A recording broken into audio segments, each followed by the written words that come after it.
Hello, let's proceed to our first lightning talk for today. Let me introduce the speaker and the title: Building Resilience Through Open Mapping. Building Resilience Through Open Mapping, Jannie, Fleur on Oranio. Hi, good morning, everyone. So I'm Jannie Fleur Villar Oranyo from Southern Leyte State University. So I'm currently the head of the GIS Technology Center and also the advisor of the Southern Leyte State Youth Mappers. And today I'm going to be sharing about our local experience and initiatives towards building resilience through open mapping in Southern Leyte. And this is the glimpse of the center and the organizational structure of our center. So we it was established like last 2015, and until now we are giving services um, to Southern Liteños and even beyond the province. And why mapping matters for resilience? Southern Leyte, where in most of our projects are being organized. And it's one of the most disaster prone provinces in the Philippines. And there has been typhoons, landslides, and flooding in the place. And that's why we need to have a more reliable and community driven data, especially for the planners, for the government officials to have an insights on what is really happening on the ground so that their strategies will be more impactful for the community. And these are some of the um, disasters or some of the disasters that has been happening in our province. So we have the Ginsogon landslide that was 26, 2006. And then we have also the Typhoon Odette way back 2021. And the latest, we have this magnitude 5.8 in Pintuyan and 10-kilometer southeast of San Francisco. So this has been causing um, this devastation in our provinces. So that's why we have this program, which is on building resilience to open mapping. So the challenge currently and that we are trying to address are the following. So we have the outdated or incomplete LGU maps, so for the club and CDP, then limited technical capacity for mapping and spatial data analysis, and also lack of integration between the community and the DRRM planning. So these are the different activities and services that we have provided for the community. So we do conduct GIS capacity building for LGUs, SK leaders, and also for DRRM officers. And we are also supporting faculty and students, especially on their thesis or capstone project, because their capstone project is based on the community problems. So that's why we are also integrating these trainings to them, which is the integration of GIS for their studies.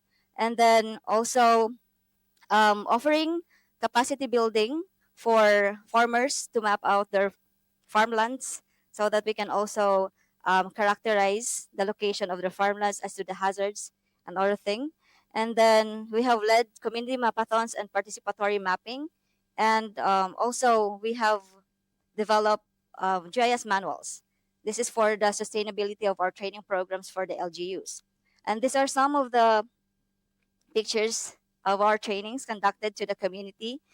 And we are integrating and introducing them the OSM because we believe that LGUs are the ones who are very familiar with the place, with the community, and so they can validate and in terms of the contribution, most likely they will be contributing the correct um, polygons or features on the map. And then these are some of our students trainings and capacity building. So we have this annual, let's talk about GIS.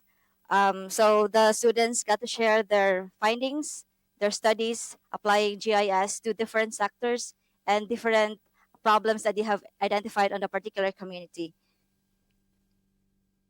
Then these are sample of the manuals that we have developed. Um, we have acknowledged that every municipality has its unique features and characteristics. So we do have manuals for them so that they can continue to do mapping even after the training. So this has been the growth of the contributions over time. So we have been making impact as to the contributions and current projects. We have the municipal crime and accident management system integrating also spatial data and analysis. And then we have the development of GIS intervention for water quality assessment. So we will be conducting participatory mapping to know about the water sources of the people and also to know the possible contamination or factors such as the garbage and households which do not have toilets. And so since I'm running out of time, I just browse over the slides. We have also provided technical assistance for other provinces like Cebu, Biliran, and Mindanao. And I want to end my presentation with this. Good governance begins with good data, and good data begins with great partnerships. So we continue to collaborate and to do good for the community that we are serving. Thank you so much. Thank you, Oranio, for your presentation. And now let's move to our second lightning talk, which will be presented by our speaker, Leigh Lunas, mapping pet-friendly spaces. Mapping pet-friendly spaces, Leigh Lunas. Okay, hello.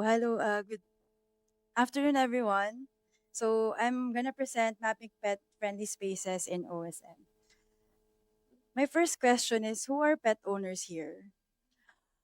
Hello, you're my friends, all of you. So definitely, this talk is for you. Okay, so it started with this baby boy. His name is Mr. Poopy Butthole. It's from the Rick and Morty show, Mr. Poopy Butthole. I call him Poopy. So it began with him. I got him 2 years ago. And we went to this restaurant. I was so eager to eat at that particular restaurant. And apparently, there's no pet allowed inside.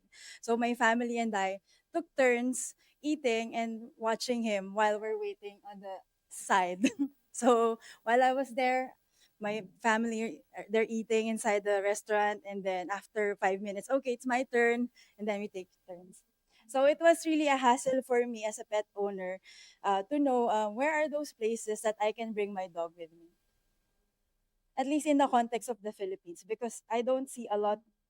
Okay, yeah. So this will help for parents to plan ahead which restaurants or parks to visit. And also establishments attract growing market of pet owners. So sometimes we don't know if pets are allowed inside. You have to ask them. You have to go personally and, hey, do you allow pets inside? Or you can just check their website or their Instagram or Facebook page if they have a notice that, hey, you can pets are allowed to be here. So okay, so the OSM tags that I've been using is shop, pet store. So if it's a store that sells like food, accessories, products, these are the tags. And sometimes just a POI point of pets is yes or no. Pets should be leashed. Pets, do you need it to be crate allowed? And pets designated. So there are also parts of a building or a mall that there's a specific area that pets are allowed and the rest it's not allowed. And dog yes and cat yes. So sometimes dogs are allowed, cats are allowed. So these are the tags that I've been using. So when that happened with me and my dog at that restaurant, I started like tagging or trying to find the tags on OSM to use so I can map out where are the spaces I can take my dog with me. Yan. So you can use OSM website to add or delete establishment. So this is the nearest pet store in near my place, but it should be pet store, not pet. So anyway, so just tag and then submit or publish. And then if you're on the go, you can use Go Map or organic maps.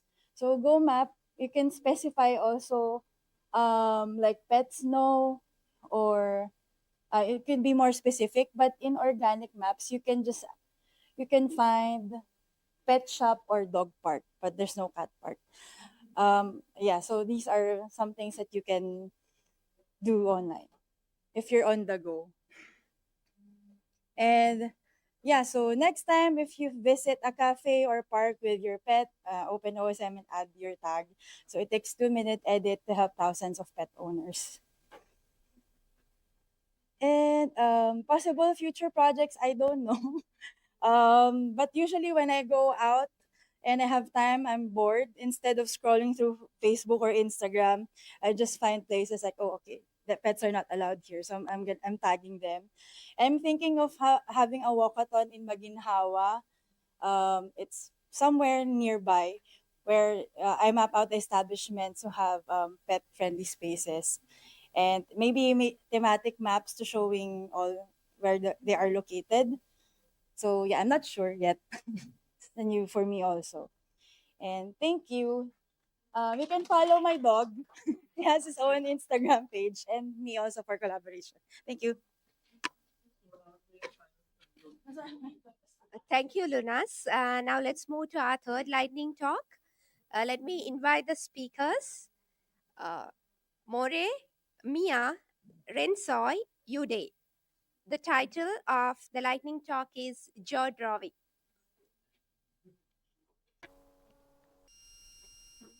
Hello everyone, thank you for attending our lightning talk. We are students from Fleur Laboratory at Aoyama University. Aoyama University in Japan. Today we are going to talk about geo drawing.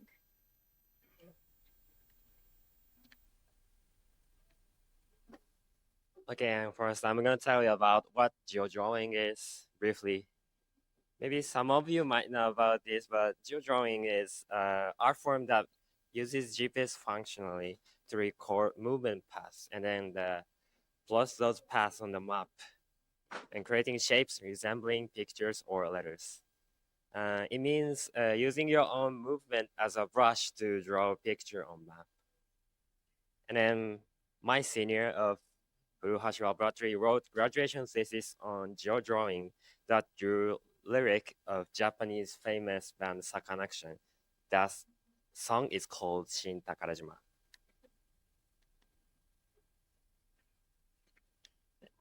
I talk about the creation process. First, we decided on the terms. We choose the SOTM as a word symbolizing the event itself. We also decided on the jeepney as a subject that embodies the essence of the Philippines. It's a vehicle everyone sees on the Philippine streets. We discussed this as a team, expanding our ideas before making the final decision. Next was designing the route, creating a path that could be worked in one continuous line proved very difficult. We looked at the maps repeatedly to simulate the route and try to make the actual path as close as possible to the shape we wanted. When we actually walked the route, rain started falling partway through, so we proceeded while taking waterproofing measures. The area around the university has many slopes, so which made our legs very tired. In the end, we walked a total distance of nearly 10 kilometers, which took a lot of physical effort. We captured this process on video, so please take a look.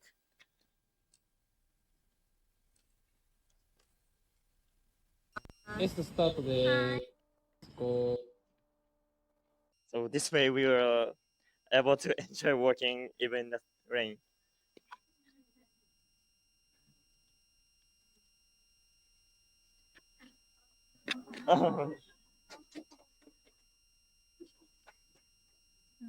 Now let's take a look at our final artwork. First, this is the word SOTM. Each of us drew one letter using Strava GPS tracks. And together it formed SOTM. And next, please guess what do you think this shape is?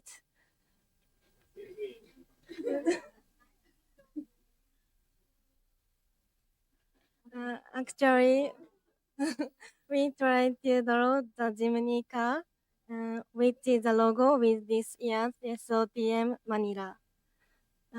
We walked around the streets near this conference venue in Manila for about 1.5 hours without stopping.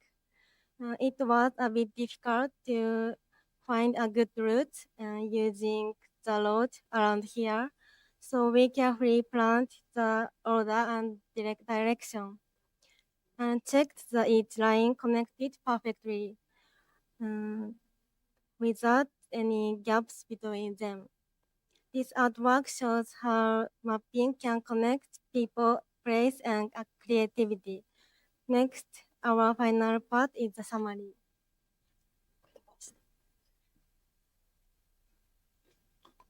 Geo drawing is not just about exercise, it's art and it's also a new way to enjoy the city. Next, we'd love to try even bigger works and different themes.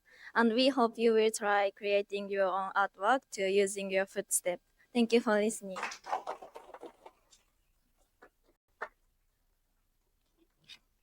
Thank you. Let's move to our next lightning speech, which will be delivered by the speaker Erika Tamba.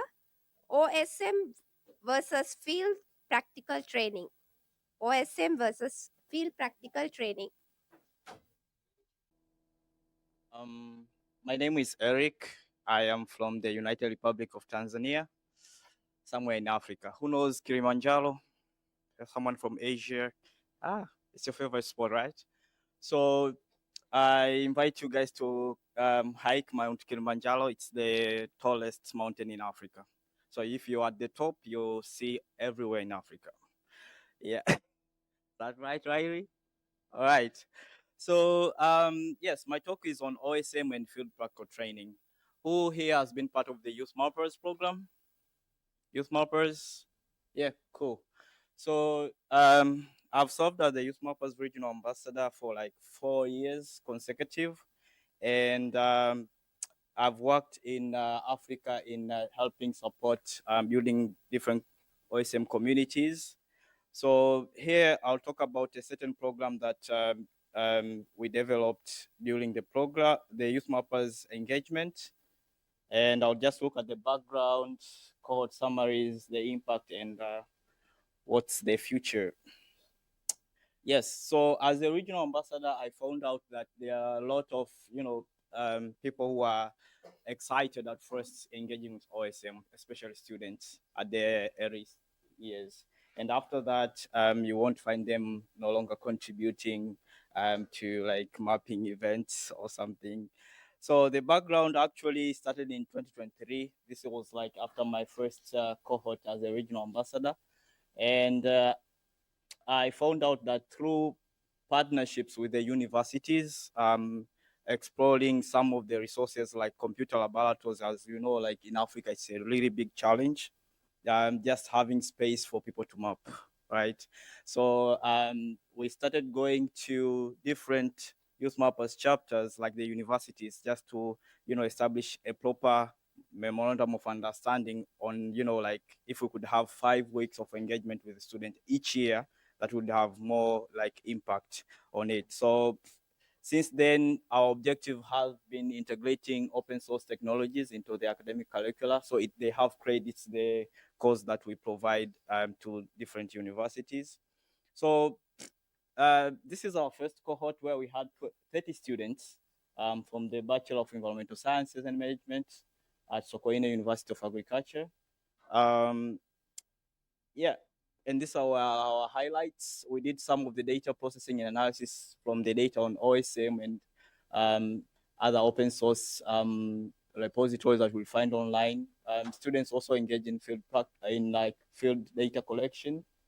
We celebrated some of the events like Open Data Day. We had mapathons, and also now students could come present, pitch their projects, their ideas on how they could use data, and we shared some of their words.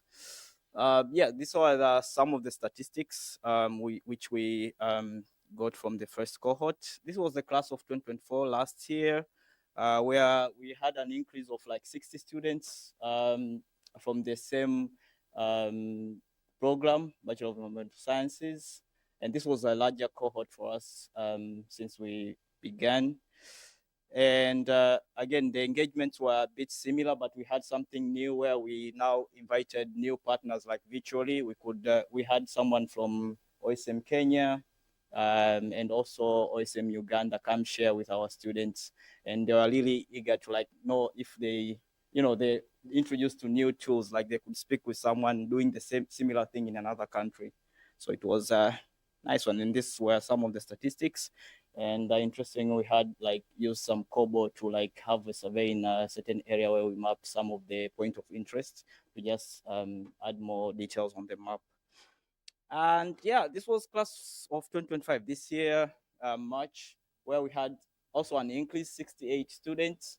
But we had another new program, the information technology students who also joined the environmental sciences and management students. And the major highlight to this, prior to other engagements, we also introduced drone. We partnered with Open Map Development Tanzania to introduce students to drones. So they had all the theories and practicals to just make sure that they are inspired with the new technologies. And yeah, again, this wouldn't have been possible for the 3 cohorts we have had. TomTom have supported us a lot, OMBTZ, together with other universities and other organizations as well. So what's next? Again, 2026 field parkour training will be on from next year, but we want it to be more fun starting from November. And yeah, we will call for partners around next week. So thank you so much for listening. Yeah, that's it.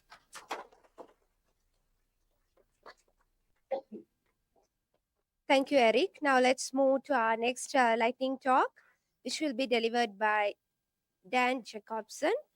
The title of the talk is World's Best Addressing System.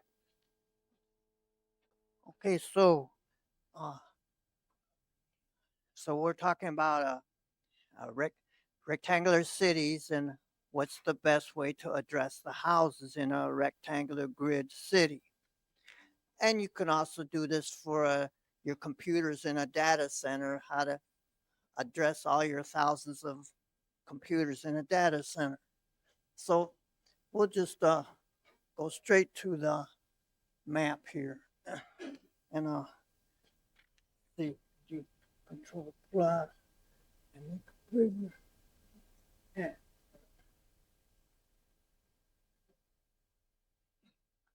Okay, so this in your, I hope you're familiar with Los Angeles or Chicago. Okay, that's so. Now this would originally be called 60th Street, and this would be called 61st Street, 62nd Street. But we're gonna use the Salt Lake City style system and just don't call it 61st Street, but just call it 6100 Street and 6,000 Street. Actually, lane 6,000, lane 6100, lane 6200. And instead of 10th Avenue, we'll call it lane 1000, lane 1100, lane 1200. Notice I could call them all lanes. I'm not distinguishing streets and avenues. I'm just using the same thing because the numbers don't overlap. There's no confusion. If we call the police and we say, I'm at lane 61st Avenue, doesn't matter because they don't overlap. There's secretaries. And we also see a similar thing in BGC, Bonifacio Global City in Manila, Metro Manila. they also use non-overlapping, but they use traditional 31st Avenue and that kind of thing. Okay, now we've established our lane names. Now our house numbers have to be integrated into the system to create the world's best system for rectangular streets. So house number 1145 is between lane 1100 and lane 1200. House number 1042 is between lane 1000 and lane 1100. And we are still doing the odd and even. One's on the one side, the odds on the. So we've got integrated house numbers and street names. They're all part of the same system. And okay, now let's pull back and see what this whole thing could be like. Okay.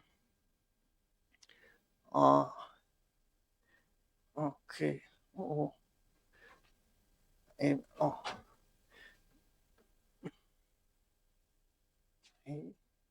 Well, okay. I'll find it here in a moment. Okay, so now actually with our non-overlapping streets and we can actually analyze this into this kind of thing. So 1100 is here and then 6100 is there. So where's the origin of the system? It's way outside. So we always put the origin way outside the system. That way we don't have to deal with First Street North, First Street South, and that stuff, or 1100 North, 1100 South. The origin's always way outside the system. So, and then, actually, oh, sorry.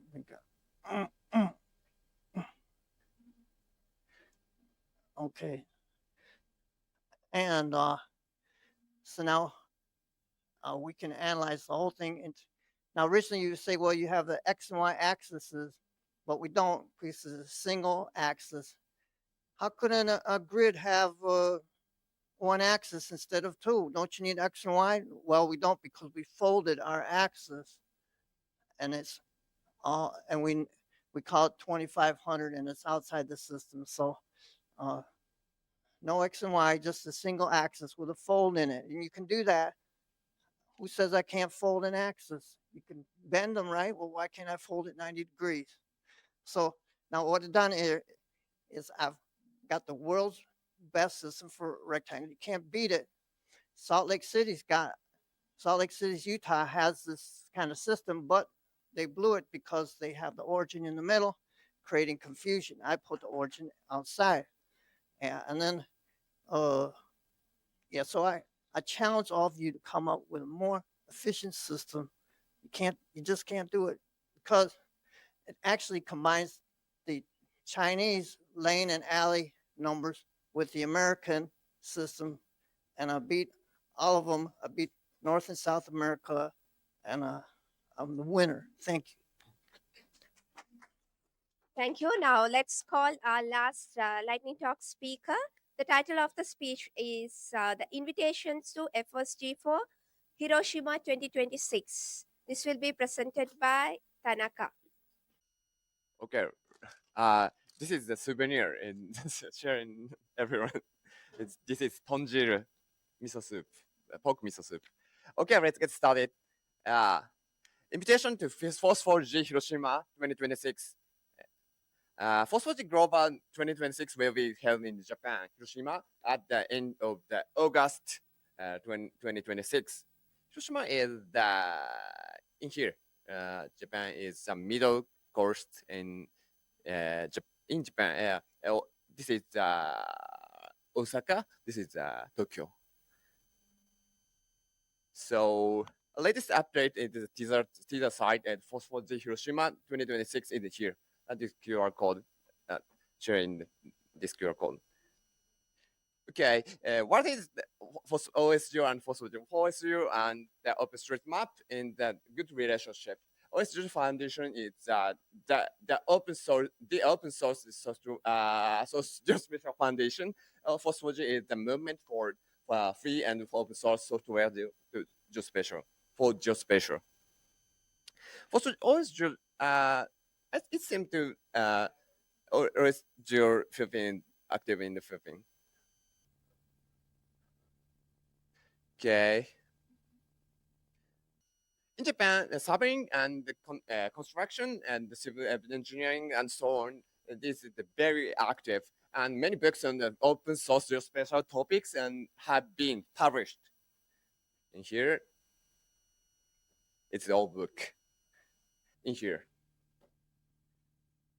In Japan, always is activity high in the, about 100 GIS written article in Japan programming shared sites.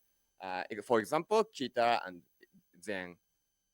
Such for OpenStreetMap related article on Kita about 1,000 upon 1,000 articles. It's map library in Zen. Japanese government and local authority prompting 3D city model development. We also send many participants. Yeah, what is a Prato? This is a 3D model government site. This is try to Prato here, a Prato view. This site, a 3D model in Tokyo. How to download data is go to http www.geospatialjp.ccan.dz. Unfortunately, it's in only Japanese. Okay, let's go to Hiroshima. About in Philippines, from Philippines and Aquino Airport, about 4 or 5 hours to go. Other countries. Okay.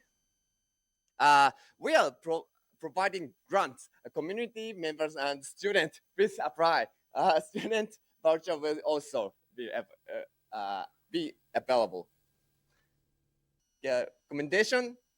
日本人手挙げてください. Exchange contact information with Japanese participant attend State of the Map Philippines. Okay. 彼らです。はい。Okay. Local Phosphology events are active in Japan. This year, branch events will the 4 locations: Hokkaido, Kyushu, Shinshu, Kansai. I run the Kyushu branch. Phosphology Japan is next weekend in Tokyo. Okay. We will be the stream the YouTube. Okay, this is the slide. Okay, and State of the Map Japan 2025 will be held on December 6th in Osaka. Yeah, in Japan, OSM activity is so high. Proposal from overseas are welcome. This QR code is shared. Okay. I forgot about me. My name is Satoshi Tanaka. This is the email. I'm also on the Facebook, Instagram, and the LinkedIn. Okay. Thank you for listening.